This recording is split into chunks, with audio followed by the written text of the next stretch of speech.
भारत की सबसे पुरानी सभ्यता हड़प्पा, सिंधु या सिंधु सरस्वती, हम इसे कई नामों से जानते हैं। पर ये सिर्फ एक पुरानी कहानी नहीं है। नहीं, ये एक पहेली है। हाँ, एक ऐसी पहेली जिसके कुछ हिस्से तो मिल गए हैं, लेकिन पूरी तस्वीर आज भी थोड़ी धुंधली है। और ये पहेली बहुत दिलचस्प है। सोचिए, आज से करीब 5000 साल पहले जब दुनिया की ज्यादातर आबादी छोटे छोटे गांवों में रहती थी, तब यहाँ हमारे देश में ऐसे शहर थे। ऐसे शहर जिनका नक्शा देखकर आज के आर्किटेक्ट भी हैरान रह जाएं। बिल्कुल, सीधी सड़कें, अंडरग्राउंड ड्रेनेज सिस्टम और सामुदायिक इमारतें। लेकिन यहाँ एक बड़ा राज है। इन शानदार शहरों में हमें मिस्र के पिरामिड जैसा कोई राजा का मकबरा नहीं मिला। मेसोपोटामिया की तरह कोई आलीशान महल या वो भव्य मंदिर भी नहीं। सही बात है। तो सवाल ये है कि आखिर ये लोग कौन थे? इनकी असली ताकत क्या थी, जो सोने चांदी या बड़ी बड़ी इमारतों में नहीं बल्कि किसी और चीज में छुपी थी? आज हम पुरातात्विक सबूतों के जरिए इसी राज को समझने की कोशिश करेंगे। बिल्कुल। और जैसा कि महान पुरातत्वविद बीबी लाल ने कहा था, ये एक अनूठी सभ्यता थी जहां एक संतुलित समुदाय रहता था। मतलब शोषण पर नहीं, बल्कि आपसी सामंजस्य पर आधारित समाज। शायद इसी में हमारी पहेली का जवाब छिपा है। तो चलिए सबसे पहले ये समझते हैं कि जब हम सभ्यता कहते हैं तो इसका मतलब क्या होता है। ये सिर्फ बसे हुए लोगों का समूह तो नहीं है? नहीं, बिल्कुल नहीं। एक सभ्यता में कुछ खास विशेषताएं होती हैं, जैसे एक शासन व्यवस्था, सुनियोजित शहर, व्यापार और लेखन कला भी जरूरी है ना? हाँ, रिकॉर्ड रखने के लिए किसी तरह की लिपि और एक मजबूत कृषि व्यवस्था जो शहरों को खाना खिला सके। सिंधु सरस्वती सभ्यता इन सभी पैमानों पर खरी उतरती थी। तो चलिए सीधे उनके शहरों की गलियों में चलते हैं। जब हम मोहनजोदाड़ो की बात करते हैं तो हम सिर्फ एक पुरानी बस्ती की बात नहीं कर रहे। नहीं, हम भारत के पहले मेगा सिटी की बात कर रहे हैं। और ये शहर किसी इत्तेफाक से नहीं बसे थे। ऐसा लगता है जैसे किसी ने बाकायदा ब्लूप्रिंट बनाकर इन्हें बसाया हो। ये बिल्कुल सच है। ज्यादातर बड़े शहरों में एक ग्रिड पैटर्न दिखता है। चौड़ी सड़कें एक दूसरे को 90 डिग्री के कोण पर काटती थीं। बिल्कुल, आज के चंडीगढ़ की तरह। हाँ, कह सकते हैं। और शहर साफ तौर पर 2 हिस्सों में बटा होता था। एक ऊपरी नगर या गढ़ी, जो एक ऊंचे चबूतरे पर बना होता था, और एक निचला नगर, जहां आम आबादी रहती थी। एक मिनट, तो क्या ये सारे शहर एक ही जैसे थे? मतलब एक ही खाके पर बने थे, या हमें कुछ शहर ऐसे भी मिले हैं जो इस पैटर्न को तोड़ते हों? बहुत अच्छा सवाल है। ज्यादातर बड़े शहर तो ऐसे ही थे, लेकिन ये भी पूरी कहानी नहीं है। जैसे गुजरात का धोलावीरा, वहां 2 नहीं बल्कि 3 हिस्से मिले हैं। अच्छा, 3 हिस्से? हाँ, ऊपरी, मध्य और निचला नगर। और हमें ये भी याद रखना होगा कि इन परफेक्ट शहरों में भी निचले नगर की गलियां ऊपरी नगर जितनी चौड़ी नहीं थी। तो एक तरह का सामाजिक विभाजन तो वहां भी दिखाई देता है, भले ही शासक वर्ग का कोई स्पष्ट प्रमाण ना हो। और इन शहरों के अंदर कुछ ऐसी इमारतें थी जो किसी एक परिवार की नहीं बल्कि पूरे समाज के काम आती थी। हाँ। और यहीं पर मोहनजोदाड़ो का वो प्रसिद्ध महास्नानागार या ग्रेट बाथ सामने आता है। ये सिर्फ एक तालाब तो नहीं है ना? नहीं, एक तालाब से कहीं ज्यादा है। ये उनकी सोच के बारे में एक बहुत बड़ी कहानी कहता है। सोचिए, ये लगभग 12 मीटर लंबा और 7 मीटर चौड़ा एक ढांचा है, जिसे जल रोधी बनाने के लिए पक्की ईंटों पर बिटुमेन यानी डामर। हाँ, डामर की मोटी परत चढ़ाई गई थी। एक कुएं से इसमें ताज़ा पानी भरा जाता था और गंदे पानी को निकालने के लिए एक अलग नाली थी। कमाल की इंजीनियरिंग है। लेकिन जो बात मुझे सबसे ज्यादा हैरान करती है वो ये है कि उन्होंने अपनी सबसे अच्छी तकनीक और मेहनत किसी राजा के ऐशो आराम के लिए नहीं बल्कि एक पब्लिक पूल बनाने में लगाई। और यही इस सभ्यता का राज है। एक ऐसी इमारत बनाना जिसका कोई निजी मालिक ना हो, जिसे पूरा समाज इस्तेमाल करे। ये दिखाता है कि उनकी प्राथमिकता व्यक्तिगत धन दौलत नहीं बल्कि सामुदायिक जीवन था। आज की दुनिया में हम बड़े बड़े महल और निजी स्विमिंग पूल देखते हैं, पर उन्होंने हजारों साल पहले एक सार्वजनिक सुविधा पर इतनी मेहनत की। ये उनकी मानसिकता को दिखाता है। तो मतलब सामुदायिक जीवन और पानी, ये 2 चीजें उनके लिए बहुत जरूरी थीं। और ये सिर्फ इस बड़े स्नानागार तक ही सीमित नहीं था, है ना? नहीं, बिल्कुल नहीं। पानी का मैनेजमेंट तो उनके पूरे शहर में दिखता है। बिल्कुल। ये उनकी पहचान थी। लगभग हर घर में अपना एक स्नानागार होता था, जो सड़क के नीचे बनी मुख्य नाली से जुड़ा होता था। और ये कोई कच्ची नालियां नहीं थी? नहीं, ये ढकी हुई होती थी और इसमें थोड़ी थोड़ी दूर पर सफाई के लिए मैनहोल भी बने होते थे। आप सोचिए, उस जमाने में जब रोम और एथेंस का नामो निशान नहीं था, तब ये लोग ढकी हुई नालियों वाला अंडरग्राउंड ड्रेनेज सिस्टम बना रहे थे। ये तो अपने समय से सदियों आगे थे। एकदम। और पीने के पानी के लिए? अकेले मोहनजोदड़ो में 700 से ज्यादा कुएं मिले। 700? जी। लेकिन पानी की असली कीमत उन्होंने शायद वहां समझी जहां उसकी सबसे ज्यादा कमी थी, गुजरात के धोलावीरा में। वो इलाका आज भी काफी सूखा है।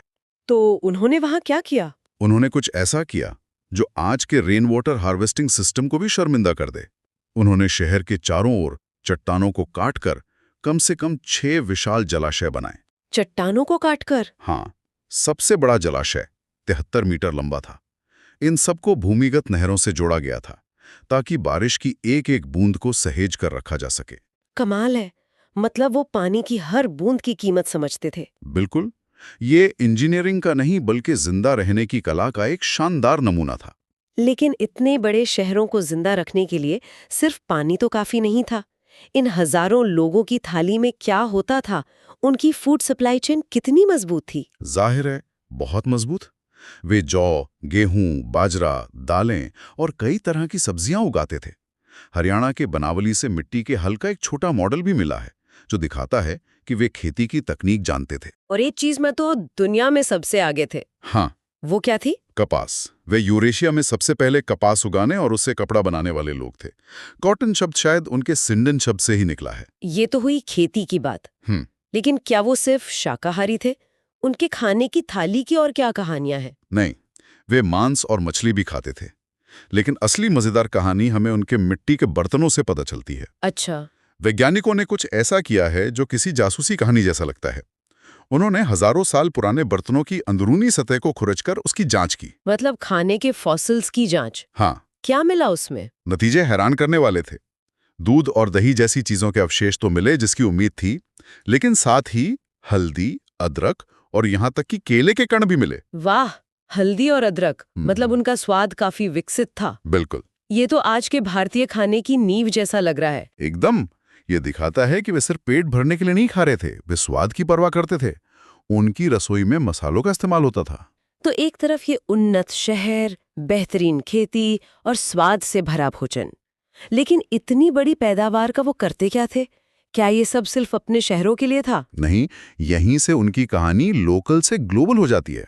वे एक बहुत बड़े व्यापारिक नेटवर्क का हिस्सा थे जो अफगानिस्तान, ईरान से लेकर मेसोपोटामिया यानी आज के इराक तक फैला था। और इस इंटरनेशनल ट्रेड में मेड इन हड़प्पा की सबसे मशहूर चीज क्या थी? उनके गहने, खासकर गुजरात में मिलने वाले कार्नेलियन नाम के लाल पत्थर के मनके। अच्छा।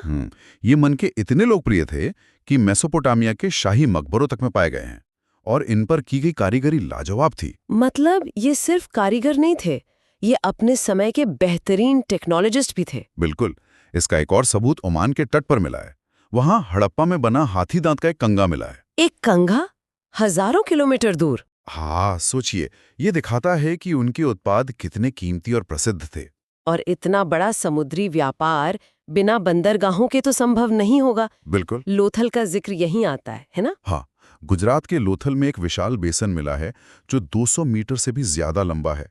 ज्यादातर विशेषज्ञ मानते हैं कि ये दुनिया की सबसे पुरानी गोदियों या डॉकयार्ड में से एक था। 2 फुटबॉल के मैदानों से भी ज्यादा लंबा। बिल्कुल। यहाँ जहाज आते होंगे, सामान उतरता और चढ़ता होगा। लेकिन ये जो इतना बड़ा ट्रेड नेटवर्क था, इसमें भरोसे का मुद्दा तो रहा होगा। मतलब अगर मैं मेसोपोटामिया में बैठी हूँ तो मुझे कैसे पता चलेगा कि सामान सही जगह से आया है? क्या वो किसी तरह की ब्रांडिंग करते थे? आपने बिल्कुल सही नस पकड़ी है और इसका जवाब उनकी सबसे रहस्यमयी कलाकृतियों में छिपा है। उनकी मोहरें, हजारों की संख्या में छोटी छोटी चौकोर मोहरें मिली हैं। हाँ, मैंने देखी हैं तस्वीरें। उन पर जानवरों के चित्र और कुछ लिखा होता है जिसे हम आज तक पढ़ नहीं पाए। बिल्कुल।